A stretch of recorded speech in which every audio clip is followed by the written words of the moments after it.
gentlemen, welcome back to yet another podcast edition of the Green Suiters podcast edition. I want that. I was thinking of something else. This is a patron-sponsored episode, ladies and gentlemen.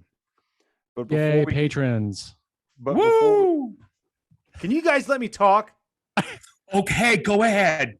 But before we get into that, we wanted to talk about the May giveaway, and I think that a lot of people are going to be excited about this one. So for the month of May, all of May, Leather by Dragonfly, who is someone that provides really high-end aprons for tradespersons, woodworkers, metalworkers, cooks, chefs, all different kinds of trades, barbers. They are personal friends of us and the podcast. And be clear, Leather by Dragonfly, Ben's referring to Michelle. Yes, not Michelle. not Patrick. Carry on. Not Patrick. Yeah, Michelle is the Dragonfly. Yes. And so they've decided to give away a Sedgley. And so if you've never heard what a Sedgley is, it is one of their newer products. Jason is fervently looking for his, I think. It's packed. So, Jason, can you explain what the Sedgley is and why it's a really cool giveaway for the month of May? So the Sedgley just happens to be named after one of our co-hosts. It's me, Ben Marshall. Ben Marshall. Yep. AKA The Sedge. The Marshall. No, he, correct me if I'm wrong, but you wore a pouch for years and you worked with them to come up with something that fit your needs a little bit better. Sedge and I both beta tested them for months. Various different styles, and they finally came up with one. And it's a pouch that clips on your belt or your pants, and you just put your most used tools in there. And I'm somebody that wears both the apron and the Sedgley. I have a tendency to wear the apron in the colder, the warmer months, which I know is kind of counterintuitive to some people. And I like to wear the Sedgley in the winter, mainly because that's when I'm wearing pants. But it's great because it houses everything that you need, that you reach for normally. And it's turned out to be a great hit. But it's awesome. We've been using it for a very long time. We love it. Everybody that's bought one has had very good things to say about it. Said you could probably add a little bit more to the backstory on it since it is named after you.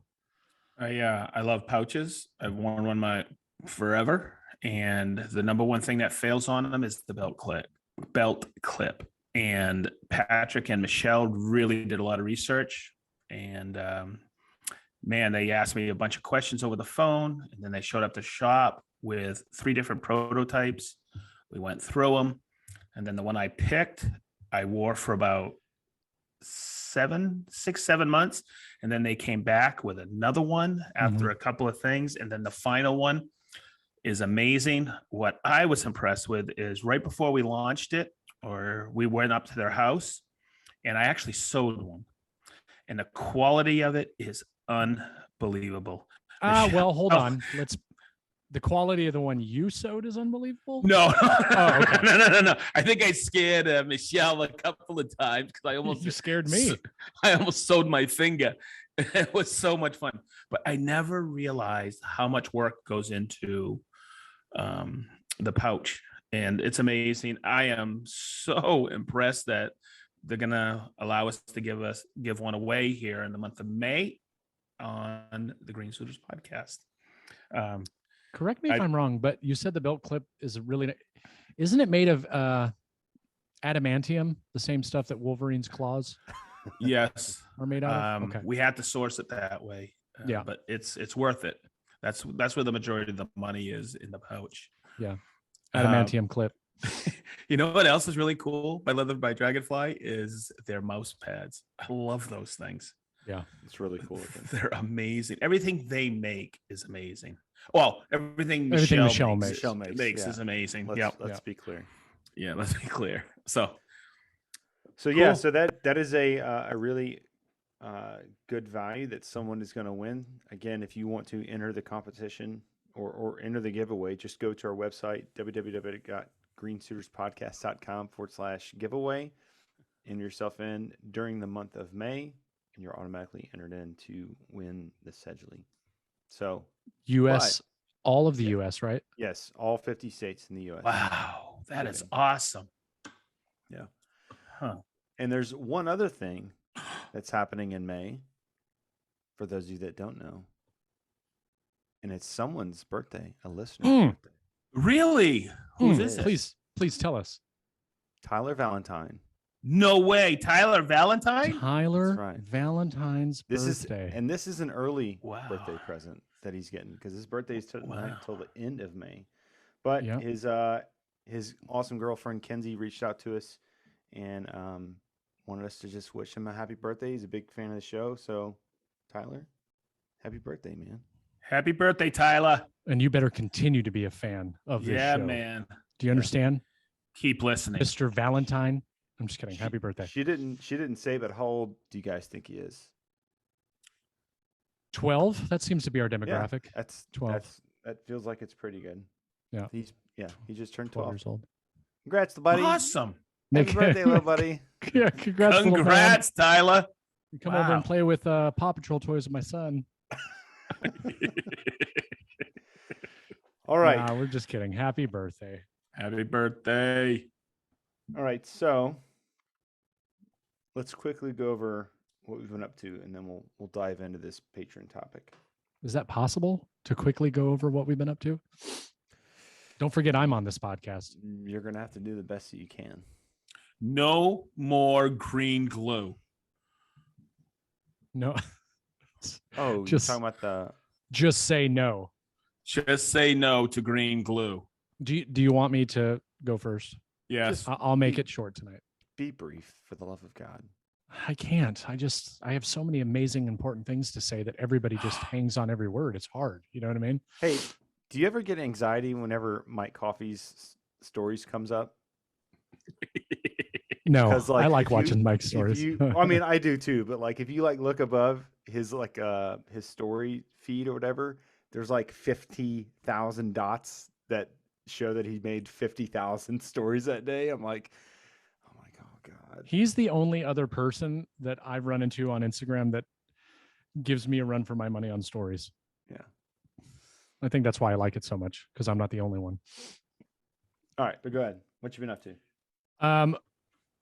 Moving stuff this weekend. By the time this podcast comes out, we'll actually be living in the new home. But this weekend, Saturday, we're going to move the rest, the few things we have left in the house over to the new house. But the only thing I really want to talk about, I talked about this on my stories yesterday. I've been super stressed lately, like overly stressed. Sedge, I just want to let you know that you don't need to worry about helping me hang a bunch of drywall because I'm paying somebody to do it. So really, by the time, it's one thing I just can't do it. I cannot worry about that right now. Okay. I'm paying the extra money. Here's the good part. One, I owed less money on taxes than I thought. So this additional expense is actually covered under what I thought I was going to spend in taxes. And all of this is a write-off. So that's kind of the silver lining to this. It didn't cost me more than I already planned on spending elsewhere. And that's with the installation. I wrote the guy back after yesterday. I was just completely overwhelmed and just thinking, when am I going to do this? Came home and I talked to Nicole, and Nicole's actually the one that kind of pushed me in that direction. She's like, honey, you have to give something up. And so I said, okay. She's like, call the guy that you did the estimate with, see if he'll just do it for the labor cost. And he said yes. And they're starting on Monday or Tuesday of next week. Now that's cool, man. So that's cool. Yes, I'm very happy about that, which means if they're starting on Monday or Tuesday, they'll be done before next weekend, which means next weekend I can paint. Mm-hmm. I can get the lights hung up when they arrive. And I had to give something up, and that's the one thing I'm giving up. I don't even want to deal with it. Jason, I just got to say, I watched one segment of your stories. I think this morning it came through and you were in the shop, and I could see you were stressed. And I went, oh God. I felt Big time. so terrible, man. And I said, oh man, I gotta get up there. I gotta get up there to help him, you know? So even if you and I were both doing it, I feel like it would be days before I was at the point of painting. And now I'm paying somebody else to do it, and they're going to come in. Good. And I don't even care. I just smart decision. This process in itself has been stressful enough because I've not researched something this intensely in a long time. And I was torn on what to do. I finally figured out what I want to do. Then I was standing there in front of it, and I'm like, somebody else come do it. So they're gonna hang it and mud it. They're gonna hang it. They're gonna tape it. They're gonna put it's gonna be paint ready. Okay. Nice. And they're going to apply an additional coat of mud to the ceiling to make it look a little bit nicer as part of that. Oh, now, way cool. Way cool. Here's what I will say, Sedge. On Thursday, I know you're working, but Thursday I'm going to go up there and I'm going to continue to patch and prep everything for them to come in and start. Maybe on Sunday, if you could swing by down for, I know you're going to be there Saturday, but we're going to be moving stuff. Yep. At that point, it would be maybe just patching a couple little spots and filling some holes and some other things. Okay. But I just want it to be as nice as possible for when they come in, they can just kind of start. Yeah. But that's all I have to do. I told them I would patch the holes from the electrical work. So cool. So is Sunday afternoon cool? Okay. I'll be there. I'm actually I'm on a 4-day weekend starting on Thursday, but I'm actually going to talk to my sergeant major tomorrow, which again, when this comes out, I will have already talked to him. I'm actually going to try to put in a week of leave next week because there's a chance that the house might end up wanting to close earlier. So I'm going to actually start moving shop stuff probably next week. I need to be there for the drywall stuff. And I just don't want to deal with, having to drive all the way down. And, I got leave days to burn anyway. So I'll probably take next week off. Yeah. I got all day Saturday scheduled for down there. I'll be there Sunday afternoon. And then the following Saturday, I can be down there too, because that was when we were planning on moving the shop, right? No, that's the weekend you're going to be in. No, I'll be in Austin from Tuesday through Friday. I get home Friday night at like 11 o'clock. Oh, you're not going to be gone on the weekend? I thought you were going to be gone on the weekend.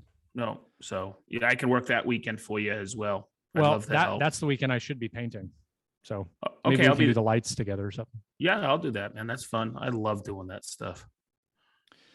But the only other thing that I'll mention is that my garage door went in today. The garage door work. Yeah. Guy did a fantastic job. Same company I went with last time.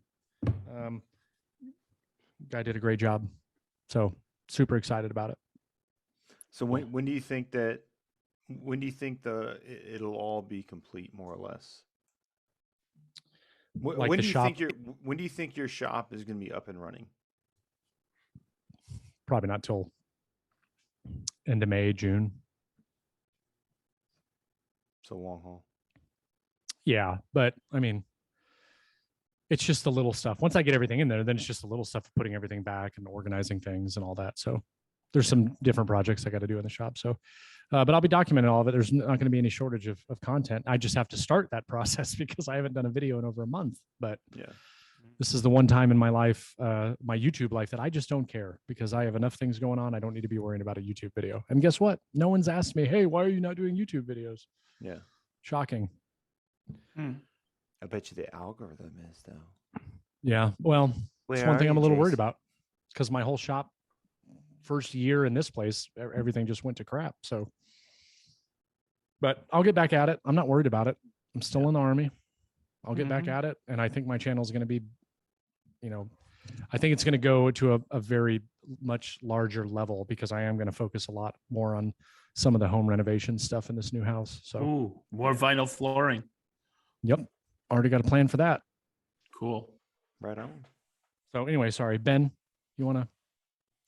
I haven't been up to much. I am getting ready for graduation, so I started to send out all my invitations to family and just kind of relaxing a little bit. I took yesterday and today.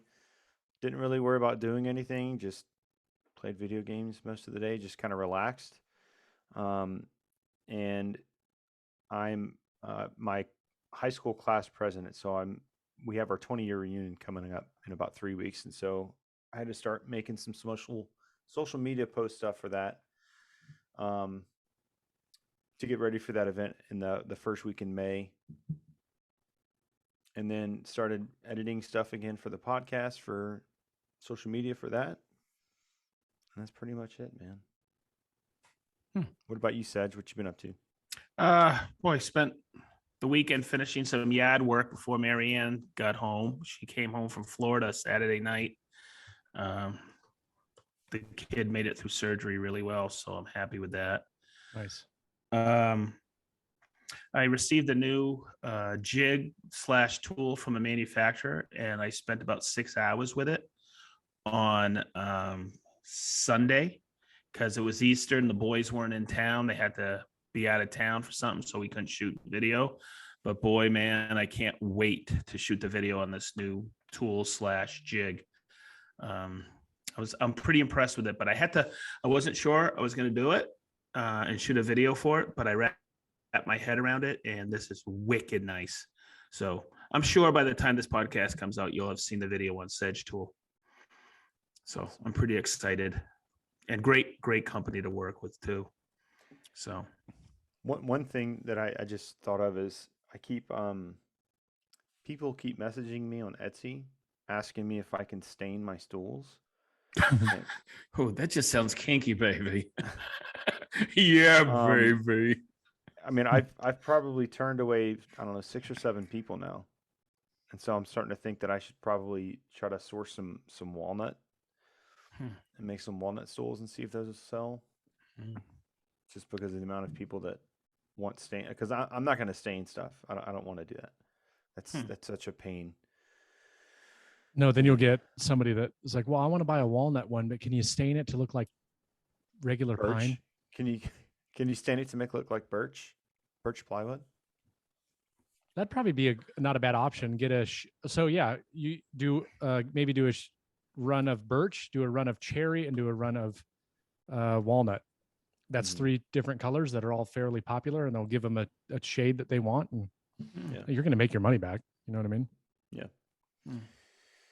Alrighty. Well, ladies and gentlemen, just as we said at the beginning of the episode, this is a patron-sponsored episode. In our patron-sponsored episodes, we take our top-tier patrons. We ask them for a question, a comment, a concern, a complaint, or an idea for us to turn into an entire episode. And so that's what we're doing today. So today's episode is brought to you by one of our patrons, Craig Brozinski. And he says, I have a hobby, small production style shop. I have ADD, and it really kicks in hard when I'm in the wood shop. I'm relatively organized, but I'm always looking to improve efficiency, so I find that distracting as well. What are best practices you use to stay on task and not end up with random unfinished projects in your shop, as you will find in mine? One solution may be for Ben to travel to Roanoke to institute some military discipline. Thanks, guys. Love the show. My services are available for $20,000 an hour. So nice. I gotta pay the bills. You know, I gotta put hot pockets on the table.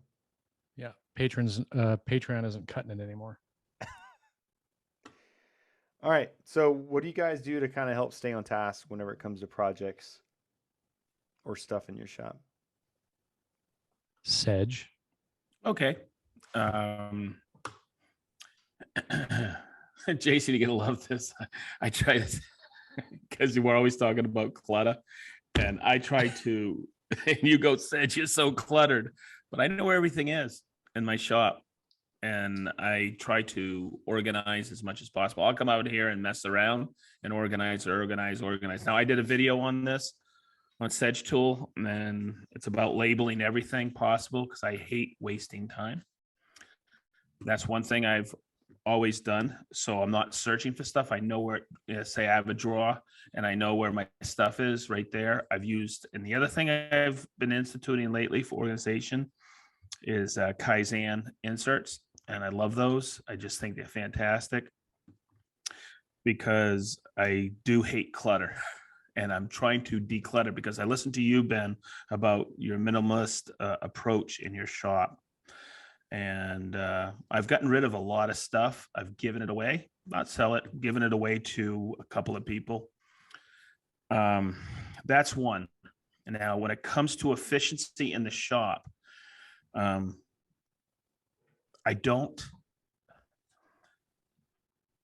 try to set a goal of, or before I start, I set a goal if I'm going to complete it or I don't start it. Follow me? In other words, I don't want to have stuff, I don't want to move stuff constantly, go, oh, shoulda, coulda, woulda. If I start something, I am going to finish it. I have that mindset. Like, Jason, you know, the girls are always saying, hey, when are you going to do that bay window? When are you going to do that bay window seat? I'm not going to start it until I know I can finish it through and through, because I got other stuff that I'm working on. Right? Mm-hmm. So that's one of the things I do. And then I have this other thing in my head. I call it the power of 10. I did a video on this. I was taught this a long, long time ago. And I'll even do it tonight when I walk out of here. I'll put 10 things away. When I walk into the shop, I put 10 things away, and I stay organized that way. It's called the power of 10. Because have you ever walked out in your shop and just been really overwhelmed and went, forget this. And you go and your attention goes somewhere else, like outside to do something or back in your office? Never once. Well, yeah. But what I do is I start putting things away that I had possibly left out, or I start organizing something. Next thing I know, I get that rhythm, and I'm in the shop for 4, 5, 6, 7 hours, and I'm continuing with the project I started. It's just tough to not get overwhelmed. Yeah, it really is. And I think that's sometimes the thing. And one more note I made on this is, this isn't a business for me anymore. Building for somebody, I just build for one person, and that's my wife. And I want to keep it fun. And because I started Sedge Tool, and I'm teaching Big D, and Chris is learning a lot as well. I'm going to tell you, I got re-energized about 2 years ago during the pandemic, and I'm out in the shop every daggone day now. And I'm constantly upgrading stuff. I'm constantly decluttering. And I'll say it again, Ben, that episode we did, I forget which one it was, but when you were talking about, hey, if I haven't touched something in a year, I get rid of it, or something like that, right? 1 year rule. Yep. 1 year rule. That's a great rule. I still haven't incorporated it a lot, but I just started really thinking, man, I haven't used that in 4, 5, 6, 7 years. Yeah. And so I've gotten rid of it. I've given it away. So that's what I wanted to hopefully drive home tonight, is just try not to get overwhelmed. If you have 4 or 5 projects, finish one. Yeah. That'll motivate you. I would say finish the one that you can get done the quickest, or that you can get done in the least amount of time. Do that one first, and then do the next one that you can do in the shortest amount of time. And that way you're kind of building up momentum, and you're getting stuff out of your shop. Yeah. And don't start another one. Yes, do not. Yeah. Unless you have multiple ones going for a specific reason, but I'll get into that when I do mine. So Jason? I don't know. I think the thing that, I know he mentioned that he has ADD and it kicks in the shop. The thing that concerns me more is the fact that he's saying that he has multiple. I'm getting the impression that he has multiple things that are unfinished. And also it also makes me question, like, what is it that you're doing? Are you doing client work and you're doing a bunch of builds that don't fulfill you? He says a small production style shop, so I'm guessing that he is doing like either custom work or paid work. That's what it makes it sound like. So I would think this immediately screams to me that he's making things that he may not truly enjoy making, and he's making over and over and over again. And because of that, it's leaving him unfulfilled. I may be completely wrong on this, but this is just the way that I'm taking it. He's unfulfilled, and then he has projects that are not done. And the reason I bring that up is because I've never had an issue of like starting projects and then not finishing them. They might take me a long time because I'm messing with it here and there. I'm in a different scenario. I'm not doing production work. But the only time I ever have anything in my shop that's not finished is stuff like cutting boards or something that I cut on the CNC is for fun and was planning on doing something with it. And then it just sits around because it's not a priority. It's not something that I get a lot of enjoyment out of. I like taking scraps and turning them into something that people would like and giving them away, hence cutting boards. I surely don't like working on cutting boards, which is why I have a stack of 5 or 6 of them that have been sitting in a little pile for probably 4 months now. And the only reason I finished one of them is because Nicole had somebody at work that she wanted to give one to and told me the day before. That would be my first thing. I mean, if you have multiple things, that are kind of piling up, my question would be, are you building things that you enjoy building? Because there's got to be something in that process that you don't enjoy so much that you're purposely not doing it. There's got to be something. There has to be something that is going to pull you through to completion. Yeah. And for most, or for we would always want that to be because it's something that we enjoy doing. And so, just like Jason said, if this is like something that you make a lot, it's repetitive. I would ask him after he hears this. I would love to shoot the Green Suiters podcast a message. I would just like to get a little bit more idea of more specifically, what are the things that you're not finishing or what you mean by that? And, are you building the same thing over and over again? It'll give us some more context. That's really just for personal reasons that I'd like to know that, but that's just kind of how I took it. For me, I find it fairly easy to stay on task on a project, but I do get sidetracked with other things. It's not, I used to get sidetracked a lot by social media. That would take me away. And then I stopped doing that when I'm doing woodworking. I find that I have the hardest time focusing on a project when it is something that I've made multiple times or I don't really have a lot of desire to make. One of the most reinvigorating times recently that I've had woodworking is when I made that credenza, the wine credenza, because I got to do those doors. I've never done anything like that before. It was exciting, right? Trying new things for me is exciting. But that could also be one of the reasons why he has a bunch of unfinished stuff in his shop, because there's the excitement of trying something new or building something new. And then whether you hit a wall where it's challenging, or maybe it does become kind of repetitive, it kind of loses that initial luster. And then it's like, oh, well, I don't feel like finishing this now. Yeah. You're learning a new technique on something and you go, oh, mastered that. Let's move on. And you don't actually finish the project, like a tapered leg, whatever. Yeah. I wonder if I'd be curious also to find out, like, is he somebody, because Ben, you had mentioned this before, you're somebody that enjoys the process, not the finish. I'm torn between the two. I think I may have said I like seeing the finished piece when it's in my house. I didn't necessarily like seeing the finished piece when I was making it for a client. I enjoyed the process and then seeing their reaction. Now I find myself, I just want to be out in the shop doing what I enjoy doing. Then when it gets to the finishing, I'm like, oh, this sucks. But if it's going in my house, then it motivates me more because I do like seeing that in my house. I like other people coming over and saying, hey, that's beautiful. Where'd you get that from? I made it. Really? You know what I mean? Mm-hmm. So I don't know, Ben, what's your take on all this? I have quite a few actually. So I would say it's good. I need a nap.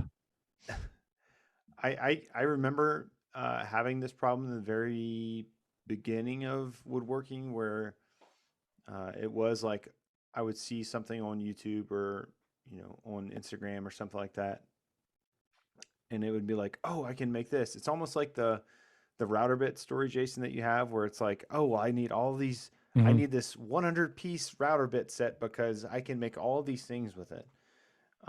It's kind of like that, where like you get a new tool and you're like, oh, I can make this, I can make this, I can make this, and so you start doing those. You start making those things just because you want to use that tool or whatever, and so you end up having just a bunch of weird offcuts because you're just kind of experimenting with stuff. And so I would say to kind of feed that need for exploration and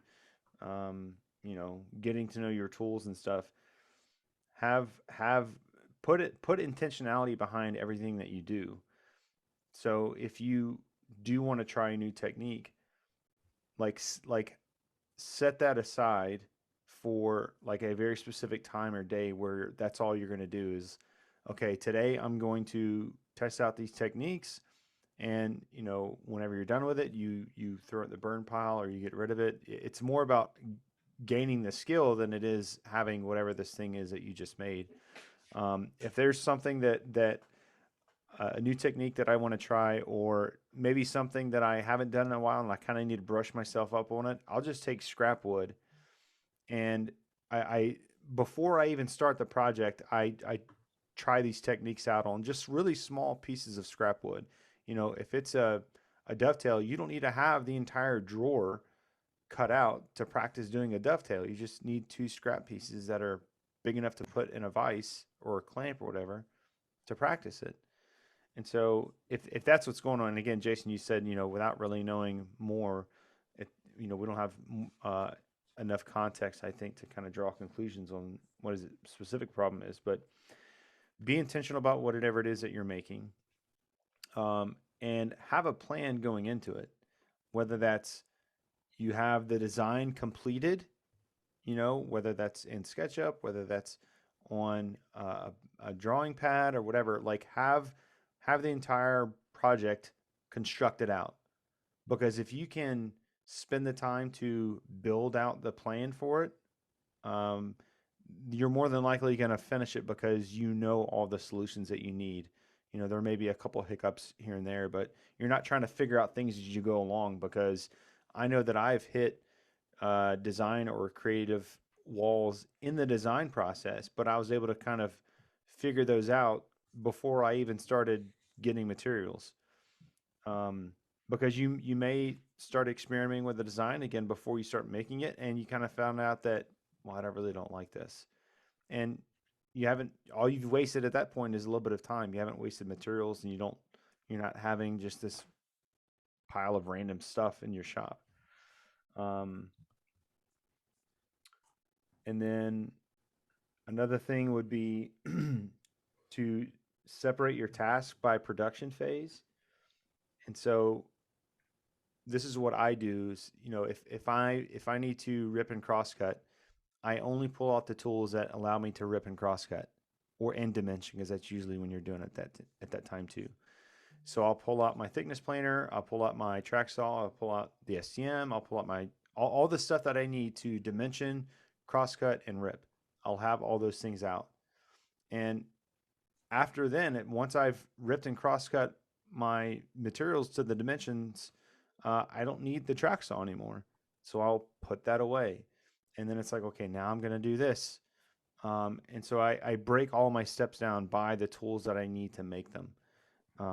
Again, as I'm done with one production phase, I put everything away. I bring out the new tools for the next phase. I use them, and then I put everything away. That's what helps me stay kind of organized and clean, and to stay on task. When I was in school, I broke down those production phases by the days that I was able to work. So it's like, okay, Thursday and Friday, I'm going to do dimensioning and cross-cutting. And then Monday and Tuesday, I'm going to do ripping. So I would knock those tasks out, and then I was able to put everything away because I had a plan laid out, a plan of attack of how I was going to complete that project. I knew when I was going to finish it, how long it was going to take me, stuff like that. Can I add something? Yeah. Real quick. Because you kind of talked about it. Thinking back to what I was saying, I feel like I completely, glanced over the biggest telling comment that he made, and that was his ADD kicks in super hard when he's in the shop. So now I'm visualizing him being in the middle of something, and something else grabs his attention and takes his focus away, and he starts going down another rabbit hole somewhere else, therefore leaving everything in kind of an unfinished state because he's, constantly doing something new. I've never been diagnosed with ADD. I feel like I do have it though, in certain aspects. Maybe tendencies or Yeah, I get there's a lot of times where I easily get sidetracked, and social media was one of those things. And there's plenty of other stuff too. I'll be in the middle of working on something and I'll think about another thing that I thought about 2 days ago. And then I stop what I'm doing and I'm over here sorting through a drawer, trying to organize this drawer that I thought about the day before. So I kind of get where he's probably coming from now. And something that I did that helped me a lot, and something that I will be re-implementing in the new shop, is I actually have a place specifically designated in my new shop for a large dry erase board. Mm-hmm. And that dry erase board's doing two things for me. One, it's going to be very beneficial for me in the, YouTube teaching aspect, being able to explain things on a board, on video, but also when I'm in the middle of a project, listing those things out. And this is why I brought this up, because you just said go into it with a plan, knowing what you're doing. That has really helped me in the past. So, and I lay it out just like Ben was talking about from start to finish. So I know the first thing I need to do is select my lumber. Then I need to start dimensioning my lumber. Then I need to start rough cutting my lumber. Then I need to start doing all these things, right? And you just start at the top of that list and you work through that and you check those things off. And it does two things for you. You keep track of where you're at, you stay on track, and it also gives you a really good idea of where you are in the project, and helps you stay focused on what is next. And an interesting side effect to that was it also got me thinking about projects in phases. Like Ben was talking about, I need these tools to do these tasks, and then I can put them away. So it gave me an opportunity to look up at that board and go, the next thing I'm going to be doing is X. I need this, this, this, and this. I get those things ready and I start that task. And it also gave me an opportunity to figure out how long these tasks took me, which helped me in my business later on, because I was then able to take that data and say, gluing up a tabletop typically takes me, an hour or whatever the case is. And then when you're building estimates, it pays dividends, because you start to have that. Building a table, okay, a base, fairly easy base is going to take this many hours. The top is going to take this many hours. Milling, milling is going to take this many hours. I do that, and I'm doing it right now. I'm designing a class for our sales managers. I run the advanced classes when they come in, and he gave me time frame, and I know exactly how long everything takes. So it's just being organized with an outline of what you're doing and what you intend to do, and that's why I said set goals. Yeah, I mean it's and I really like what you said, Jason, when you just said about time, because it allows you to calculate the time it takes to do each process. Mm-hmm. And that's important too, especially when you're billing it. I knew how long it was to rip for a kitchen, depending on how many boxes I had. Right. I knew how long it was going to take to finish, depending on how many boxes I had. So that's how you calculate your labor going into a kitchen or a bath or whatever. So yeah, but that's just comes, sometimes that's just natural because you go through it day in, day out, day in, day out. Yeah. With that ADD concern, because something else can take your attention off of whatever it is, if you can, that whiteboard can actually work to your advantage, because that can be the thing that triggers your focus.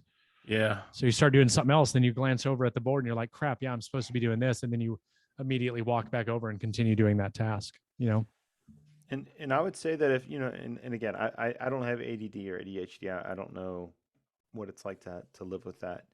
So just take what I'm saying with a grain of salt. What I do, and Jason, you kind of hit on it earlier, where you do kind of get distracted sometimes very easily, where, before you know it, you're 2 hours into digging through a drawer. I do that too sometimes. But I found that I typically only do that whenever I'm doing something that I don't really enjoy. Yeah. And so I will either, if it's something that's going to take me a long time, I will plan breaks, and I will plan what I'm going to do during those breaks and for how long. If it's some kind of a maniacal task, I'll say, okay, I'll do this for 45 minutes, and then I'm going to stop for 15, and this is what I'm going to do for those 15 minutes. And so it kind of gives me a little bit of a carrot at the end of the stick, to kind of push through whatever it is that I'm trying to do. And if it's again something that's going to be like all day long, I'll try to, instead of thinking about it as like being an all day thing, I'll try to break that up into chunks as well, and then having something exciting in between those chunks that will kind of again pull me through to drinking complete beer. No, I've lost 15 pounds already. Wow. Yeah, I think by Sunday, which will be 2 weeks, I think I'll have lost 20 pounds in 2 weeks. But anyways, From drinking beer? no. Oh, It was the White Claw that was adding. I've been on a beer diet, and I just keep gaining. I don't know what that means. It's light beer. It's not like it can be putting weight on me. Yeah, I don't drink beer anymore. It's ultra, Yeah. you know. Yeah. But it's. I think this is something that probably a lot of people deal with, is especially the unfinished projects part. But I think that it's, again, having a plan does so much for the organization of your shop, and not just doing the actual project. Like, I have so many sketches that started out as a project, but they never finished because I never made it past the design phase. And so that, that would have been a pile of materials in my shop had I just gone in and just started, winging it more or less. I think that, and that's why I'm always such an advocate for CAD, because you are making, you're just doing it in a 3D space. You're woodworking just in a 3D space. And so there's always going to be distractions. Get rid of as many as possible. Take that cell phone, leave it in the house, leave it in your office. Don't bring it out to the shop. I'm naked without it. I know, and I know it's a tether for a lot of people. It's a leash. But if you could take that phone and leave it somewhere outside of your shop and kind of, I don't know where your shops are, but man, as many distractions. I mean, of course, we have families, kids, pets, whatever. Those are enough distractions. But if you can eliminate a few of them, do it.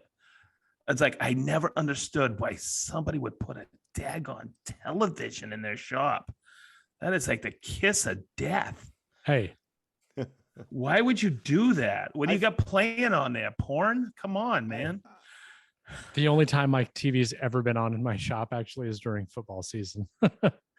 Yeah, I don't know if I'm gonna have a TV in the new shop. I've thought about putting one in there, but it's like, I'm never gonna stop what I'm doing to watch television. Like, right. I'm just well, not if gonna you're do somebody that's like filming content, it's actually an extreme pain in the butt. Extreme pain in the butt, because then you're like, I gotta shoot this. Hold on, let me pause, mute, whatever. I'm probably not going to put it in the new shop, but it could have advantages if you were somebody that was doing instructional content and you wanted to be in the shop and show a SketchUp file, and talk about it. You could do that, but you could also screen capture your thing. We're getting off topic now, but speaking of distractions, yeah. what is it that squirrel? What is it that seems to not distract you? Oh, I mean, I guess I could say distract you guys the most, but what is the biggest source of your distractions in the shop? Without getting in trouble with the missus? Yes. Yeah, choose your words carefully. Yes, very carefully. Last. Remember this. This will live forever on the internet. Listen, so choose wisely. Listen, she's my priority. She will always be my priority. And when she walks to that door, she actually knocks the majority of the time before walking out into the garage, because she knows I might be in the middle of something. But man, when she needs something, she's the priority. I don't care. It's the number one distraction in my life, and it is not a distraction. So I give her all the time in the world, because but if she needs something, I'm there. I'm out of the shop. I'm done. And then it's that thing, it takes a little while to get back into the rhythm when you're in your shop, but that's okay with me. And she knows about, not distracting me, but she knows this is my zen out here. And vice versa. When she's up in her sewing or her quilting studio, boy, I try not to interrupt her, because we talk about being overwhelmed all the time when we walk into our shops, and when we're there. And the other thing, that distracts is I have 3 dogs. And I'm not going to not, if they got to go outside, I'm going to take them out. Yeah. But I use that as my break, so. Yeah. As much as I hate to say it, up until Ben, you and I had that conversation a long time ago, you'll know what I'm talking about, but I would have said Leo. And I bring that up because like that's a fault for me. It was a fault for me and I didn't realize it. Most people don't know this, but like I never planned on having any kids, and I never wanted any kids. And so then when we started having the discussions about having a child and we had Leo, of course, everything changed for me. Now we got another one on the way. Right. But people used to give me a hard time on it. Like, there's no way you're never going to have kids. I'm like, no, I'm telling you right now, like it's never going to happen. And Nicole and I were both under the same understanding. And so early on, I was still looking at it as this was the thing that I must be doing. And I need to grow. And I was getting sucked into the trap of social media, and I need to get this done, and I need to shoot this video, and I need to do this stuff by this certain day because my audience expects it, and everything relies on this. And so when Leo would come out here, I would look at it as a distraction and an annoyance. This isn't easy for me to say, by the way. Yeah. Now it's totally different. And Ben is the reason for that, to be completely honest with everybody. Ben is the reason why I don't do that anymore, because I think we were driving to Rockler or Woodcraft. Yeah. At the time. Yeah. And you had basically told me, like, stop being an idiot, Jason. You need to stop what you're doing and cherish those moments. And so now, when he comes out here, he's not a distraction anymore. Now there's times where I'm doing stuff and I'm like, yeah, when you are literally in the moment, you can't stop. Like, yeah, I have those days where it's like, I'm in the middle of applying finish, and it's time sensitive and stuff. I'll try to get Nicole to come out here. If you stopped, it would be detrimental for you to stop. Yeah. But now he comes out and I want to stop what I'm doing and I want to give him my attention. And he's only out here for 15 minutes, 20 minutes. Like that. And that's all they're doing. They're just trying to get a little bit of a connection with you, and that's it.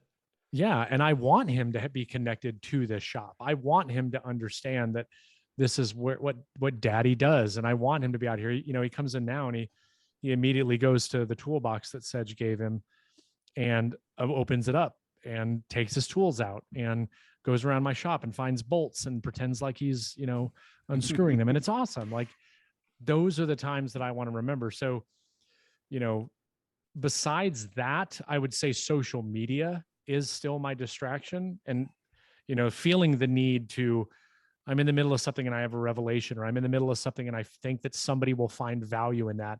I do a lot of stories. I mean, I don't know if anybody noticed that, but I do a lot of stories. That is my stories when I'm in the shop in the moment, is me sharing as much information in the moment as I can. That is a distraction, but it's also my job. Yeah. You know what I mean? Yeah. So that does get me sidetracked sometimes. Seems to me when you're doing your stories, it's also a release for you, because absolutely you're sharing, your life with people and in the, trials and tribulations that you're going through.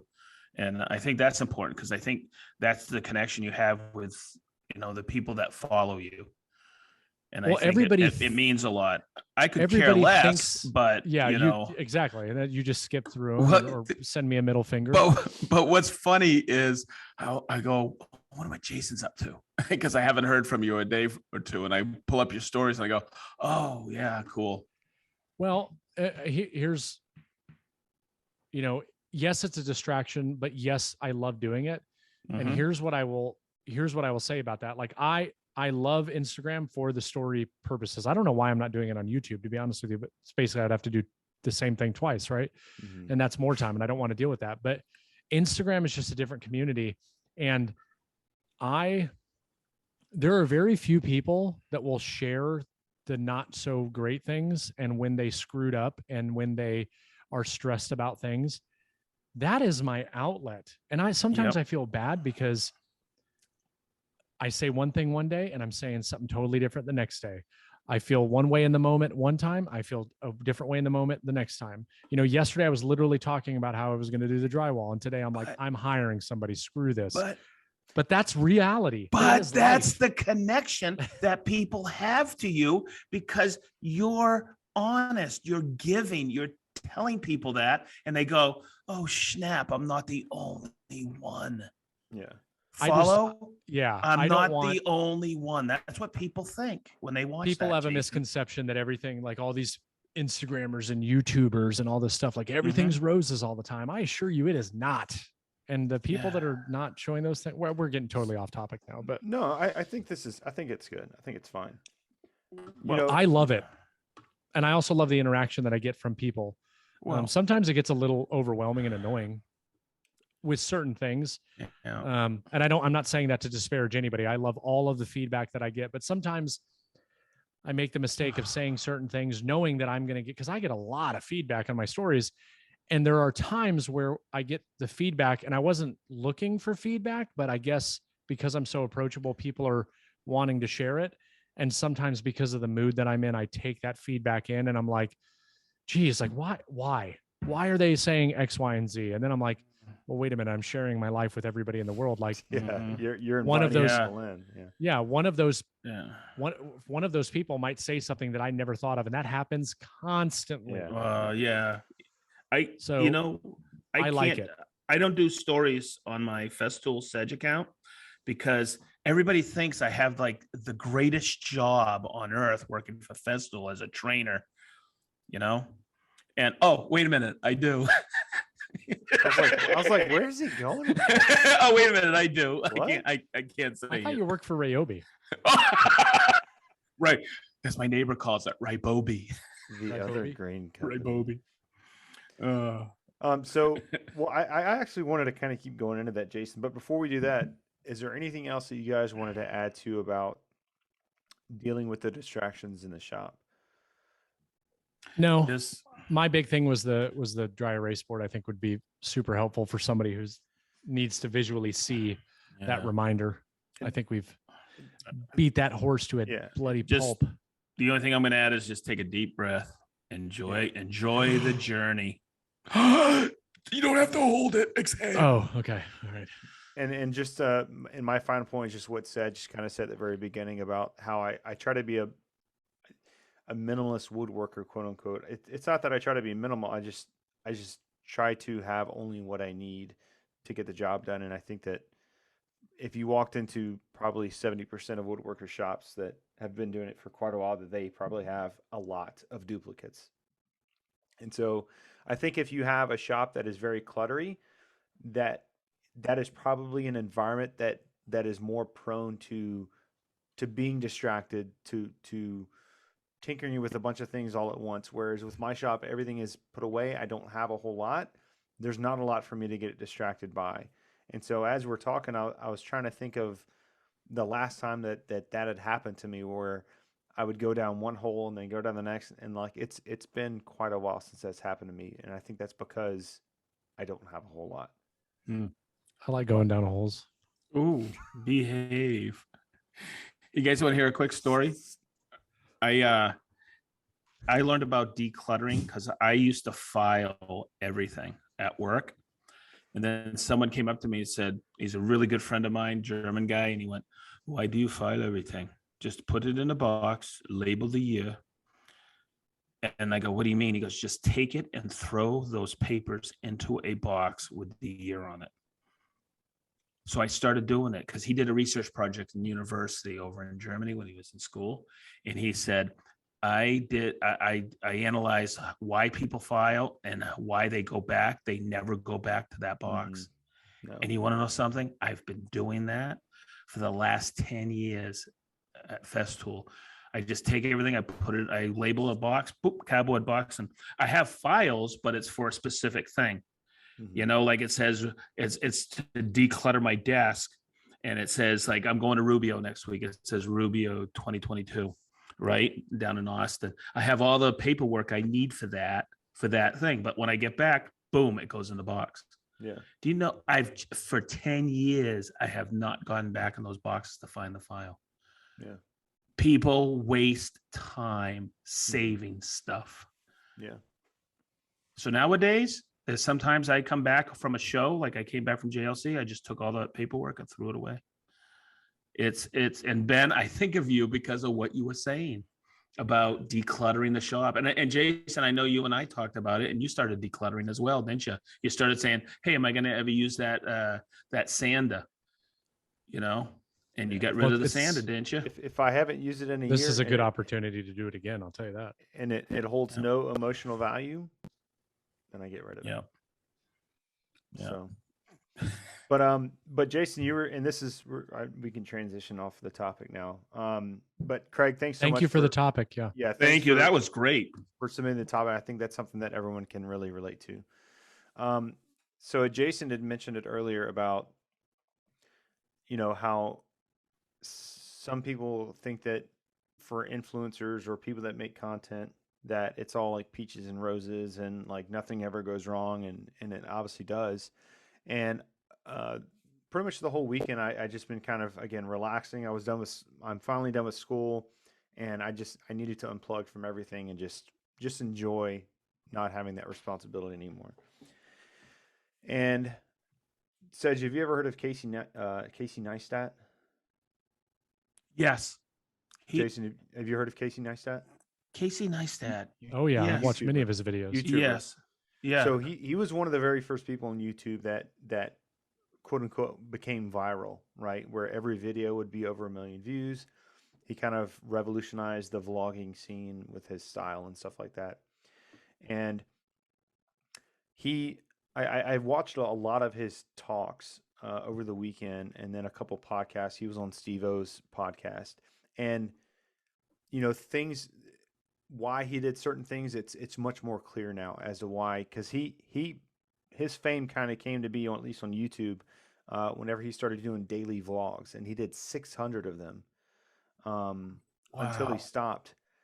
And at least my impression, I don't know how most people that knows content, but the only reason why he started doing daily vlogs is because he started a tech company, and he wanted to have an audience to feed that tech company to for their product that was eventually going to be coming down the pipeline. So, and at the Leo's coming in. That's why I'm stopping. That's so cool. I guess we'll wait for Jason to come back. But that name now hits because somebody asked me a couple years ago if I knew who that was, and I didn't. And then I watched one of his videos about how he rode in a multi-million-dollar jet. Yeah, that's one private of jet videos. And man, that guy is off the hook. He's entertaining, right? Yeah, he's a really good storyteller. Yeah, that's it. That he's a good storyteller. Yep, absolutely. He knows how to visually tell a story as well as like actually tell a story. Yeah. And like how he edits and how he cuts things and how he films things and how he transitions. It's all it lends to a really popular video because of his style. And there are so many people on YouTube that try to replicate his style and all this and that. But the whole time that he was doing this, and he's set for, I don't want to say set for life, but he ended up selling his tech company for $25 million. Everyone in his company, got paid really well. If he wouldn't have to work a day in his life if he didn't want to. But what was kind of revolutionary for me listening to this podcast he was on with Steve-O with, is that the entire time he was doing those 600 daily vlogs, his marriage was on the cusp of divorce, and like was multiple times almost came to that. And so it just makes me think about all the people that are in our space and lots of other spaces that have really rapid growth because of whatever it is that they're doing. That level of success, especially if it comes quick, it comes at a cost. Mm-hmm. And we're not going to see that cost right now. You know, there are some really prolific people right now, and all three of us know who they are, that have a lot of growth. But when I see that, a part of me is a little bit envious because it's like, man, I wish that I could have that kind of validation and that kind of growth with the content that I put out. That is when I put content out. Yeah, you could. Um, That's another conversation, though. it makes you very envious of that. But in the back of my mind, I'm thinking, there's a cost to that. Yep. And they're not going to show us what that is, because there's always a cost to everything. There's an opportunity cost to everything that we do. And I think that sometimes I intentionally like pull myself back so that I don't go too hard into it. But it was just so interesting to now have this bird's eye view of Casey Neistat, and to know why he started doing daily vlogs. Because at the time, everybody thought, oh, he's just going to make really cool content, and that's why he wants to do it, because it's fun. Like, no, the entire reason he did that is so that he could have an audience to sell his product to. And not I'm not saying that like he did it maliciously. Like that is branding, marketing, and advertising 101. Like you can't sell anything without having people to sell it to. And so he created a tech company. They created a social media app called Beam, and their competitors were Twitter, Snapchat, Instagram. And so it makes sense that the type of content he made was targeting a very specific audience. And I thought that was such a cool thing to kind of discover over the weekend, about how much purpose can pull us through to do certain things. And I feel that since I've had my channel, that I haven't really had this bigger idea that will pull me through the content that I want to make. And that's why I'm kind of taking a step back and kind of reevaluating, like, what is it that I really want to accomplish? What is it that I really want to do? And is this YouTube channel a part of that? Maybe it is, maybe it isn't. I don't know. I mean, I love making videos. I love teaching people things. I love sharing knowledge and experience. I love doing that. And that's why I do it. But there's not a bigger purpose that's pulling that through. And I think that's probably why I'm not kind of throwing myself back into it right now. That's some sage advice, Ben. It really is. The only thing I'm going to add to that is the reason I'm doing what I'm doing on the Sedge Tool channel is to have some fun and to teach Derek some woodworking and Chris, and to give them some other opportunities. Yeah. And that's my goal. And I told them, because there was a point where it wasn't stressful, but there was I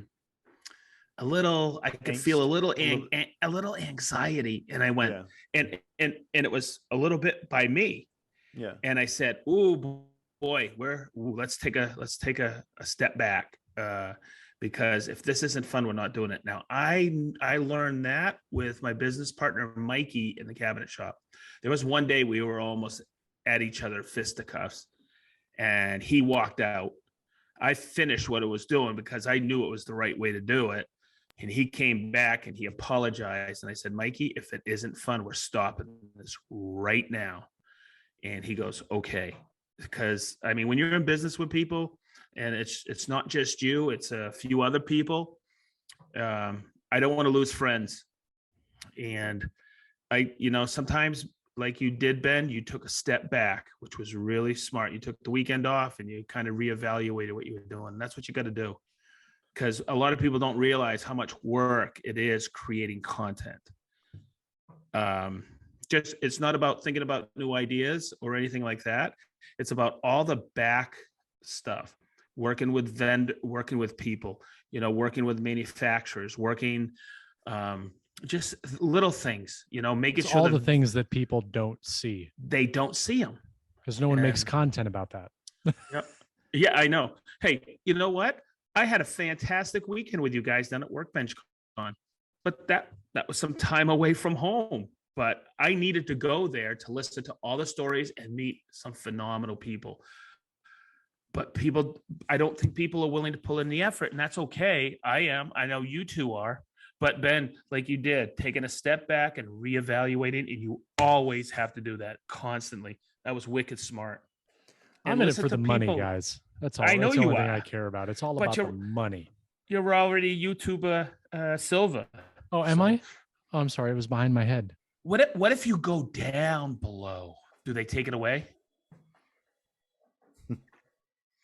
But no, I think that when I started my channel back up in 2020, the summer of 2020, I had a reason for starting the channel and making content because I was learning things in school and I wanted to apply it against something.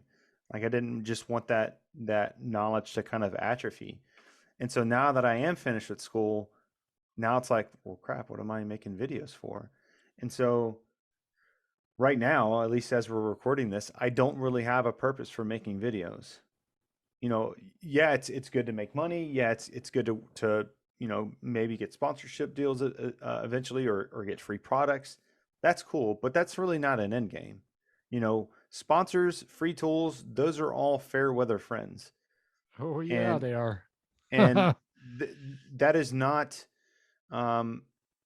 it's not a sustainable way to start off a business, I guess. I would say that those are all like extra things. Because again, they're not always going to be there. And that is literally every YouTube creator has gone through that. They hit this high, and if they're smart with their money, then they're good for life. But if they're not smart with their money, then that's obviously not the case. But sponsors, that stuff, it always goes away. Always goes away. It's not a question of if, but when.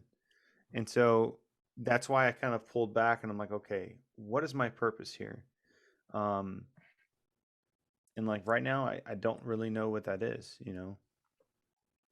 I think I'm so focused on, again, it was finishing school, and then I have my reunion that I've been planning for. I have this really awesome motorcycle trip coming up, and now I've got a wedding that I'm planning. And so, wait, you're planning? well, I mean, we're both planning. How many dresses do you own? Yeah. Have you picked out your I'm wedding not, dress yet? dude. I'm not doing the garter on you.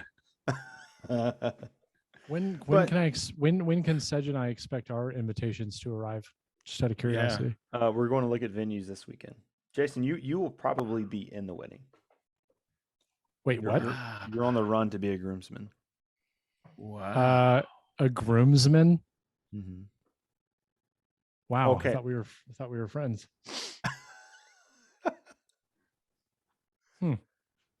Okay, maybe a bridesmaid. Thank you. Oh God. Thank When- God. I know. When is the wedding? When? We don't want to say yet because we have to go look at venues and we're still talking about budget. We'll with our talk after parents and this. stuff After that. show. Yeah. I need to plan for these things, Ben. It's a big life event. I know.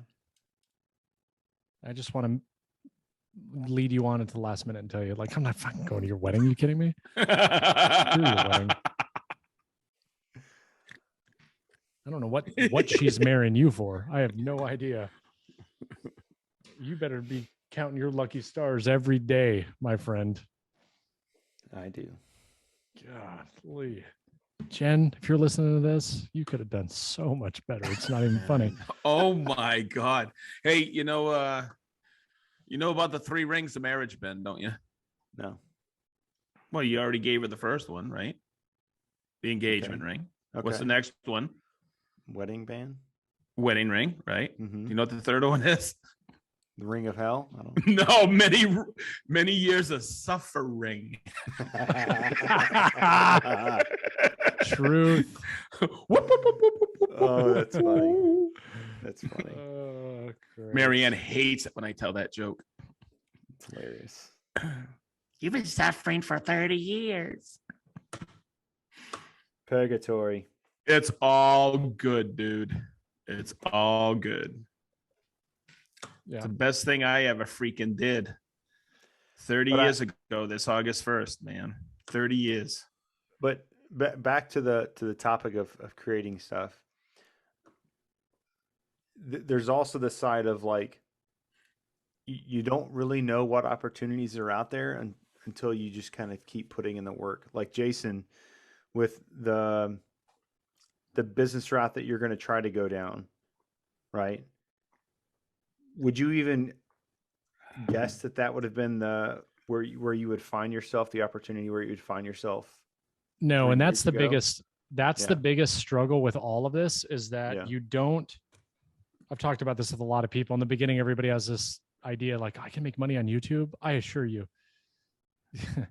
YouTube is like pennies on the dollar to the opportunities that are out there. The problem is that until you get to a certain level, you never really know about those opportunities.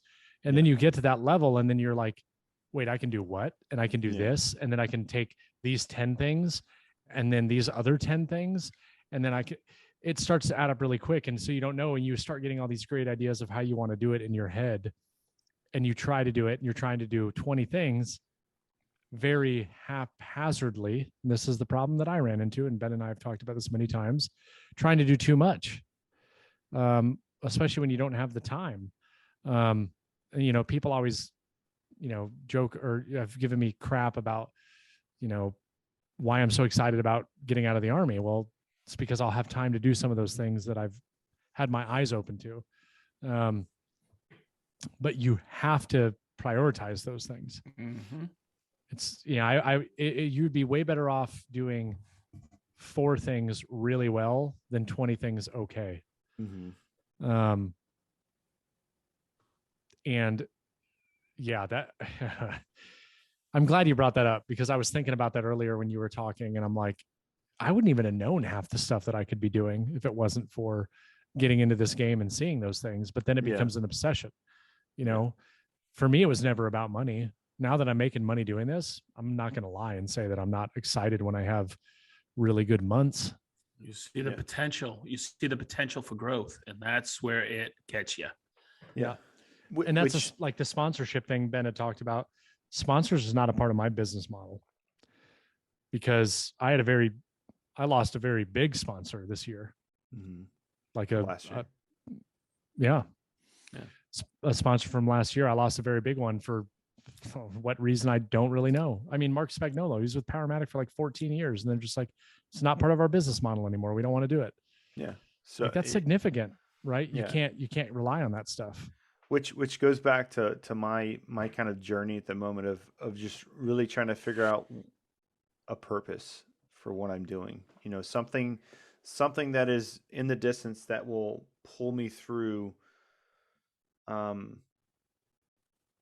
reasons why to continue making content and stuff like that. And see, with yours is an interesting situation, right? Because I would tell you, keep making content if you like doing it, just don't stress about timelines.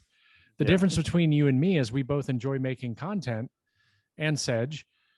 But I'm always worried about a timeline. That number's in my head because this is kind of what I'm doing. And I feel like that has importance, but like, to me, that's a priority. To you, it's not a priority. You can still enjoy doing it, but I also understand where you're coming from because you're looking at it like, what's my end game? Yeah, I'm very bad about the end game part. Yeah. So it's like, think about our military career, right? There were so many things that pulled me through really bad or difficult situations because I was laser focused on doing 20 years, right? Like, I knew I wanted to do 20. Like, that's what I knew that I wanted to do. I enjoyed the military that much. I was like, this is a career. I can do it through 20. And that pulled me through 17 and a half years, until doctors said, no, you can't do this anymore. And so again, like that's what I want to have, is something that's far out, that's attainable, that's measurable, that will pull me through whatever this next thing that's coming. And for me to just say, okay, well, today I'm going to make a video about using the domino. Like, I'm just not going to want to, like, my heart's not going to be in it at all. And so I know that I'm just not going to make a very good video because, again, there's nothing that's going to pull me through to to have the purpose for making that video.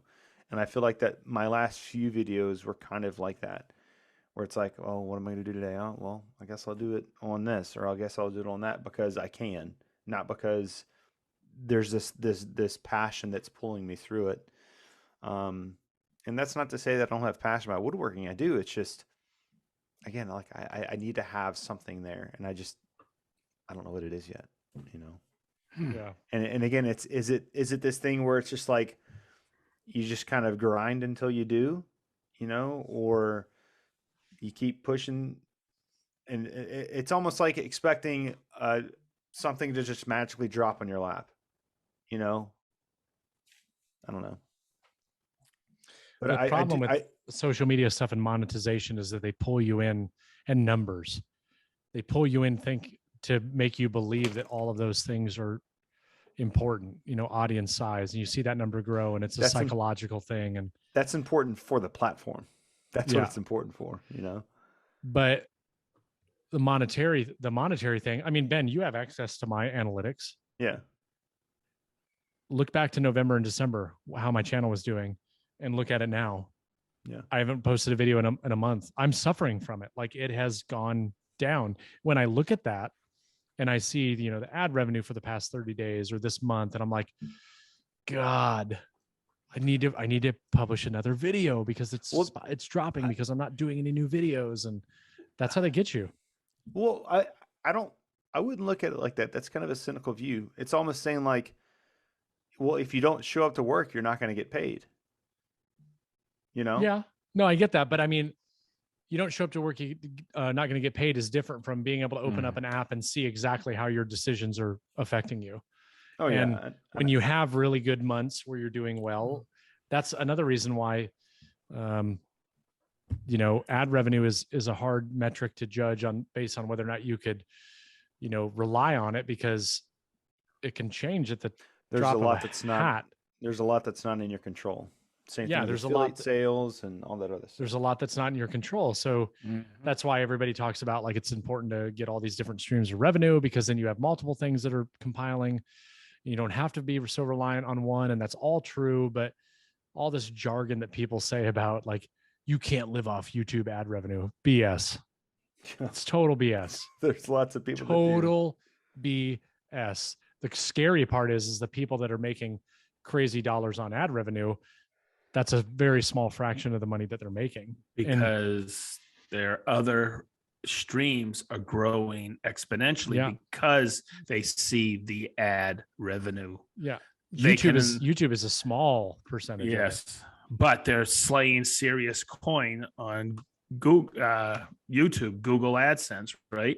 They're slaying good money, but a company who does like sponsored videos or offers sponsored videos to content creators, they know what the ad revenue is coming in for those folks.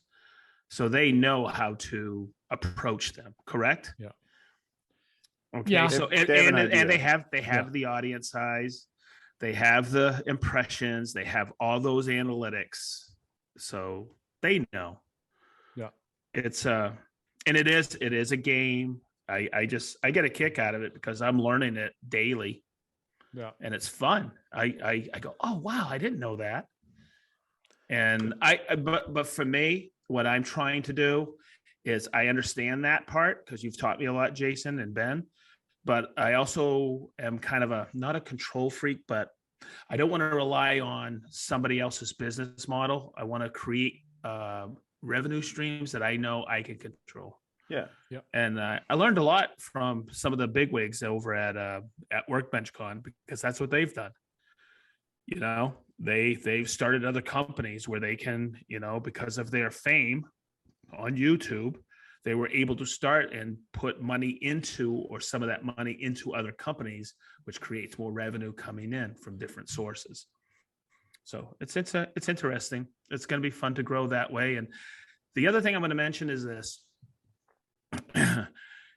You guys have taught me this, because when we do Get Bent, okay, segment, got a good one tonight. I get a kick out of it, because when somebody leaves something weird on my channel and I go and look at who they are.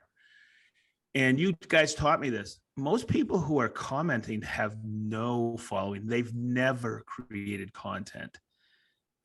Okay. And the reason they're on YouTube is to watch content and comment sometimes viciously.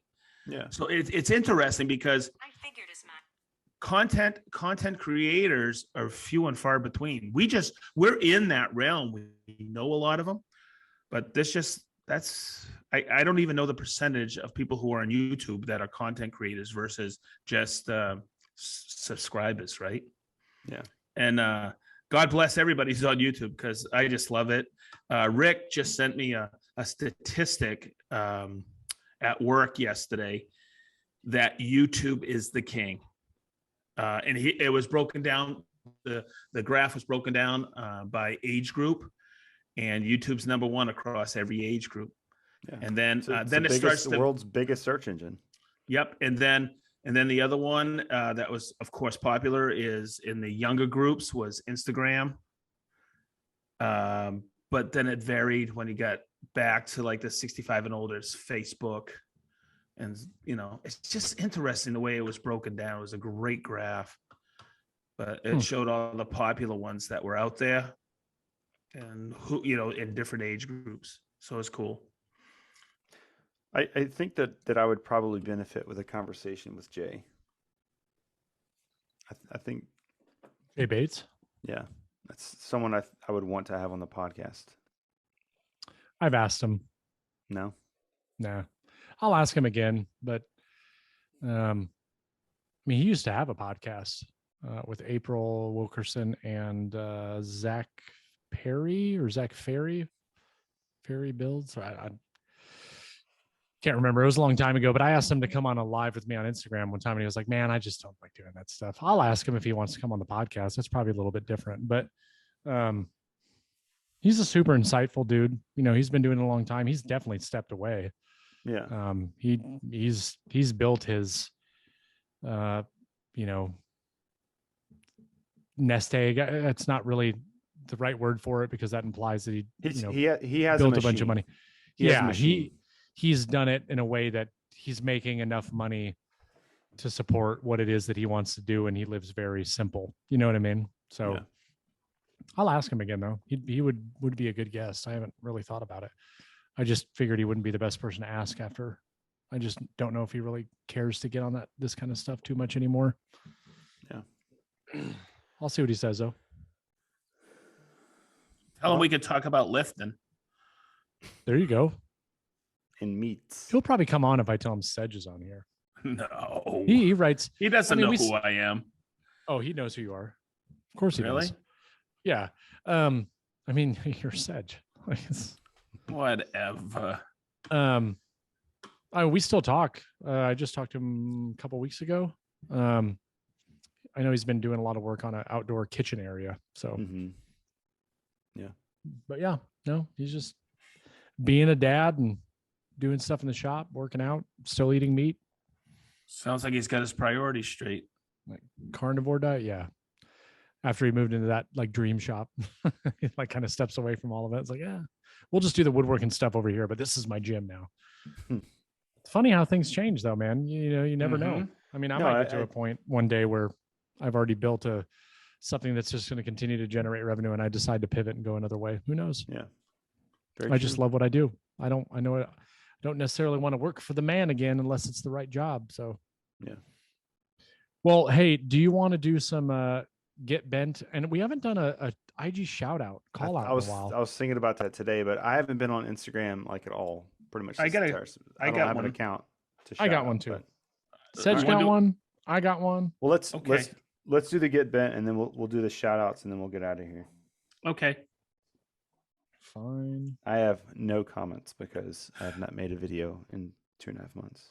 I have no comments either. All right. So I listened to our most recent release today.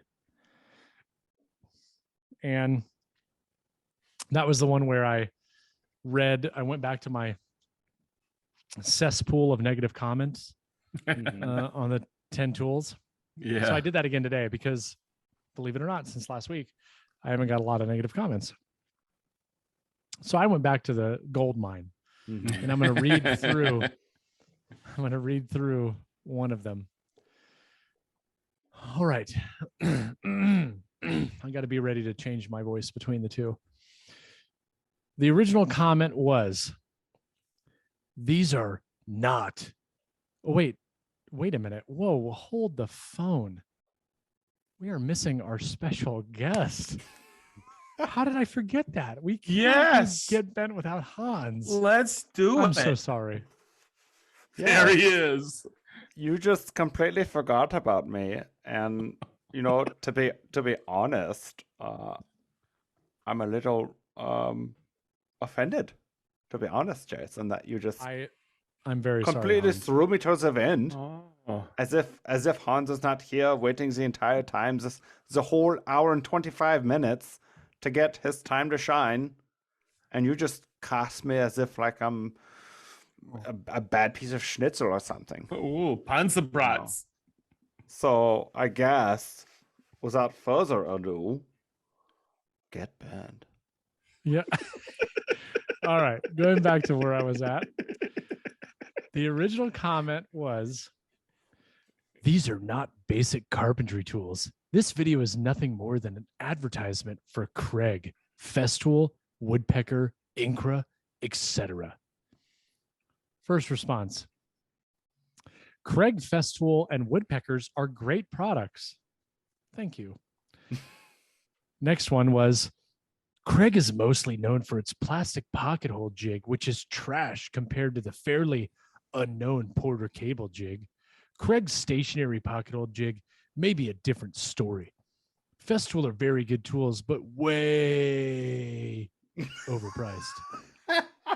That's good. I like your emphasis on that. Did he have a lot of A's in a way? You only had two, actually, but okay. That's how I read it. I thought it was like 20 A's. Yeah, like, sounded good. Why wouldn't you just commit and do 20 A's instead of 2? Like, come on, buddy. Let's not half-ass it. All right. Generally double of a comparable tool, but in no way twice as good. For example, Festool's sliding compound saw to DeWalt or a Bosch double axle, etc. Anyway, I'm addressing your point, which was not my point. The video is definitely a biased advertisement for the tools he mentioned. Next comment. You could say that about literally every video ever created. It's so stupid. Okay. I'm going to read this one as a negative one. I'm actually very happy and proud that I do not know who any of these tool companies are. I grunt when I cut and hammer, scratch myself here and there as needed, and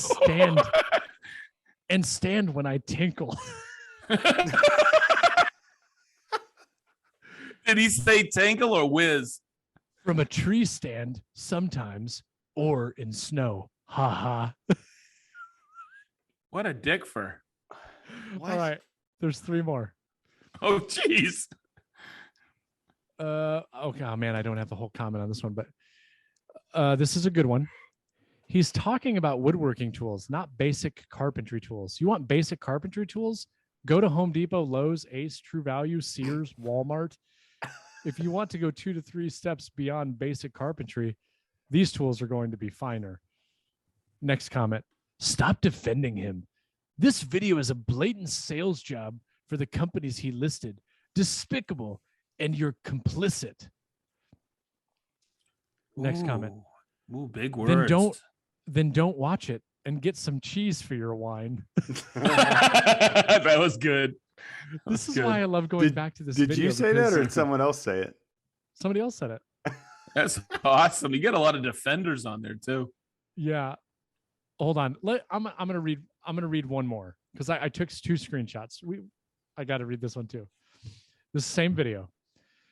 After the first few seconds, it becomes obvious that this video would be better titled 10 tools every professional woodworker should own.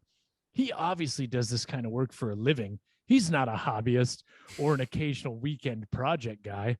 I identified with his reason for an apron. I'm constantly forgetting where I put something down. Next comment.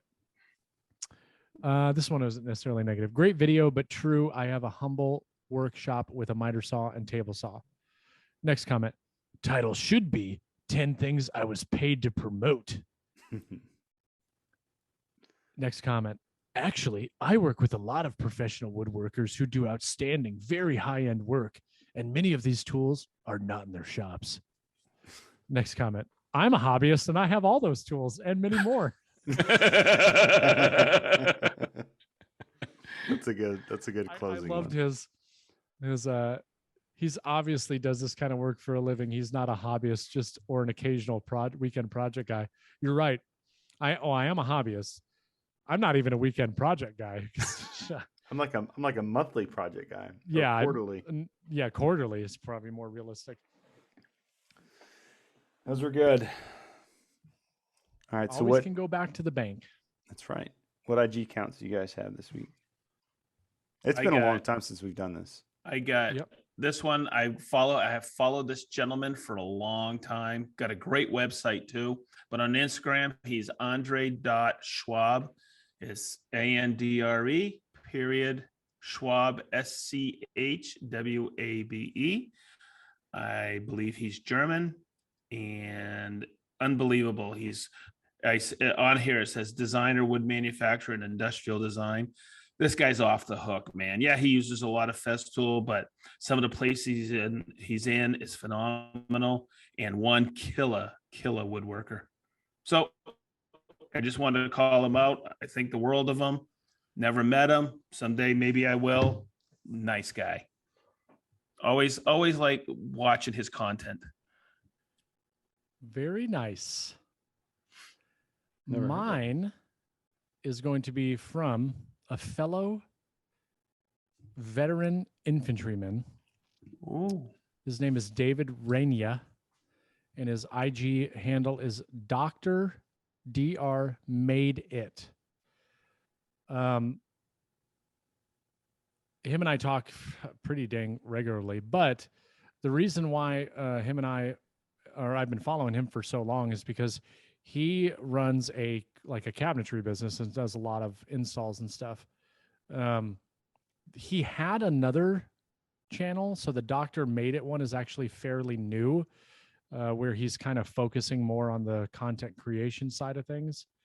But he also does have a YouTube channel, Doctor Made It, where he shares like tips and tricks on cabinetry related stuff. So anyway, cool. just a good dude.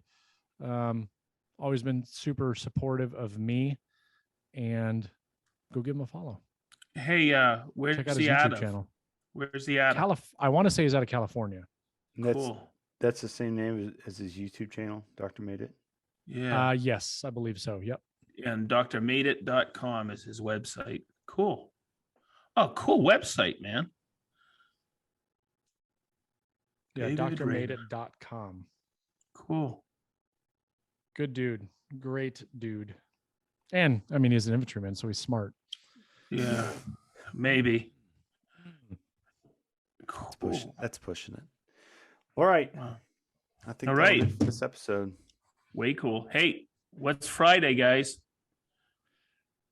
Ooh, beers with the boys. Well, it's gonna be. Man. It's too late now. Yeah, it'll already Yeah, go. but that's gonna be cool. I can't wait. Yeah, I'm it's just gonna be making fun. it clear. Hey, guys, that night, 9:00, I'm off. I Yeah, gotta do yeah, that yeah. stuff. Yeah. It's gonna be 9 a o'clock, short I am one. Done. Kim Yeah, and so I'll start drinking early. Garrett and Kim are going to be there. Nice. They accepted the invite, so should be a lot of fun as usual. Yep. Can't wait for it.